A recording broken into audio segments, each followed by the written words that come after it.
From the glittering halls of their mansion to the secluded hills of Tuscany, this is a tale of deception, power, and the ultimate revenge.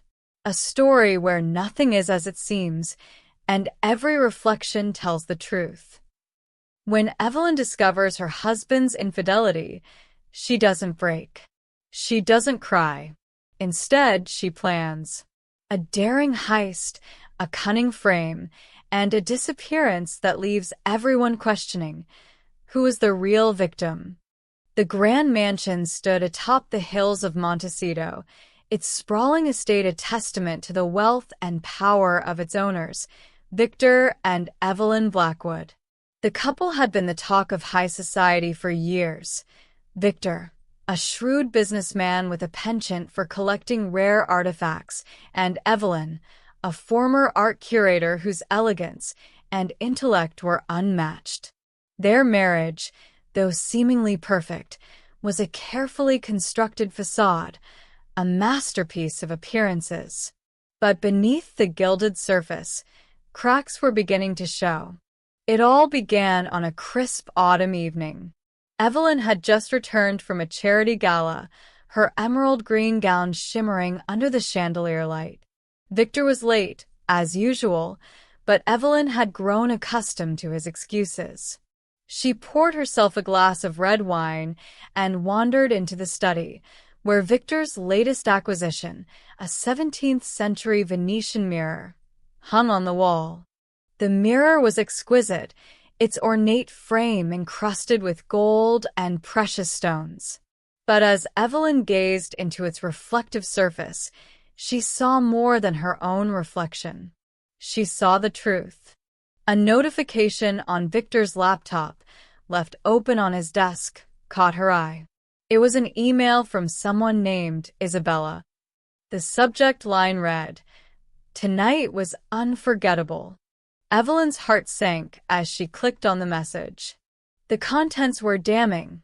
A love letter filled with intimate details of Victor's affair with a woman named Isabella Moretti, a rising art dealer in Los Angeles.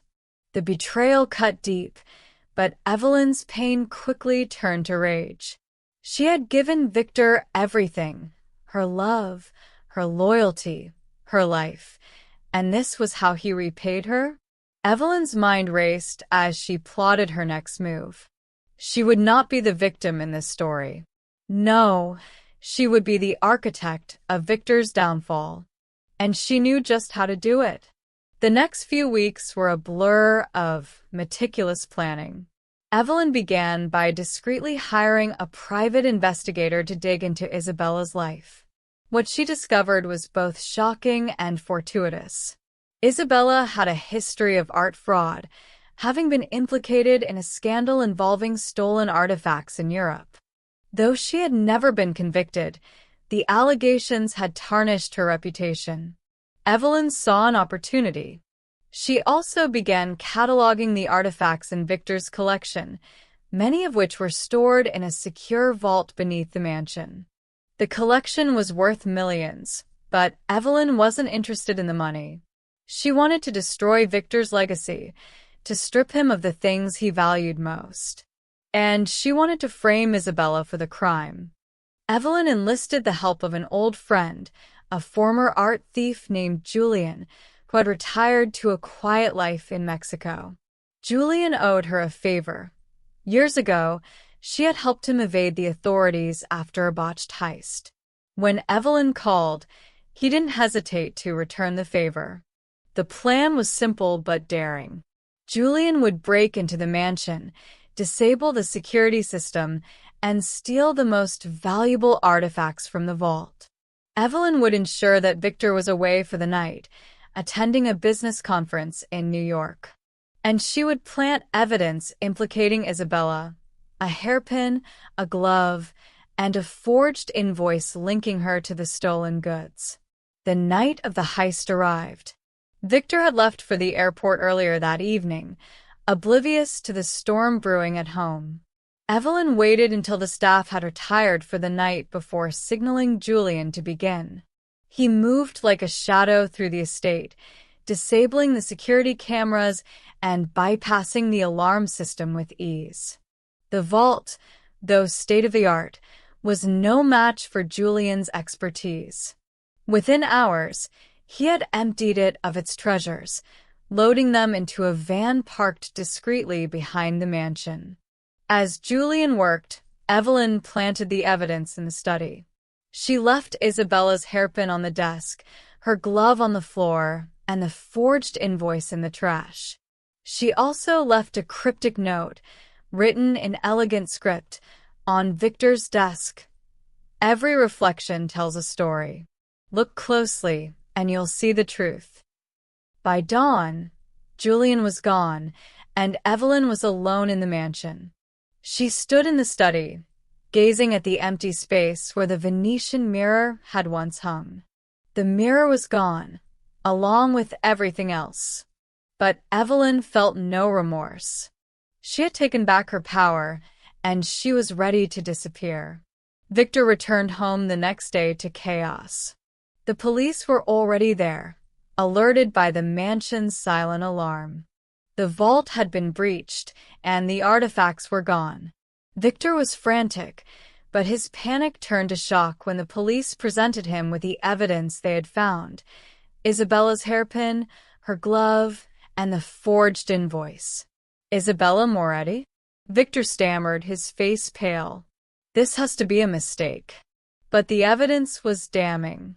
Isabella was arrested later that day, her protests of innocence falling on deaf ears. The media had a field day, painting her as a cunning art thief who had seduced Victor to gain access to his collection. Victor's reputation was in tatters, his marriage exposed as a sham. As for Evelyn, she was nowhere to be found. The police discovered her car abandoned at the airport, along with a one-way ticket to Paris under a fake name. But Evelyn hadn't gone to Paris. She was in a secluded villa in Tuscany, surrounded by the stolen artifacts. Julian had delivered them to her as promised, and she had paid him handsomely for his services.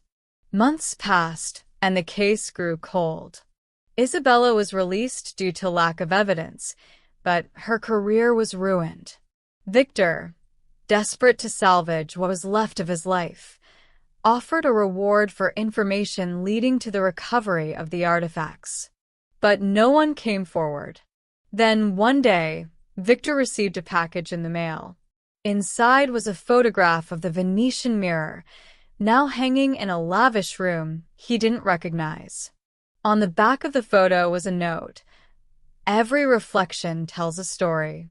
Look closely, and you'll see the truth. Victor stared at the photograph, his hands trembling. And then he saw it, a faint reflection in the mirror. It was Evelyn, standing just out of frame, a sly smile on her lips. She had outsmarted him, and she wanted him to know it. Victor sank to his knees, the weight of his betrayal crushing him. He had lost everything: his wife, his fortune, his pride. And Evelyn had vanished into the shadows, her revenge complete. But for Evelyn, the game wasn't over. She had one final move to make. She sent a letter to Isabella, revealing the truth about the heist and her role in framing her. The letter ended with a chilling warning: the truth is a double-edged sword. Use it wisely. Isabella was furious, but she had no proof to clear her name. And so, she was left to pick up the pieces of her shattered life, while Evelyn watched from afar, her heart cold but satisfied. In the end, Evelyn had turned her pain into power, her betrayal into a masterpiece of revenge. And as she gazed at the Venetian mirror, she saw not her reflection, but the woman she had become, a woman who would stop at nothing to reclaim what was hers.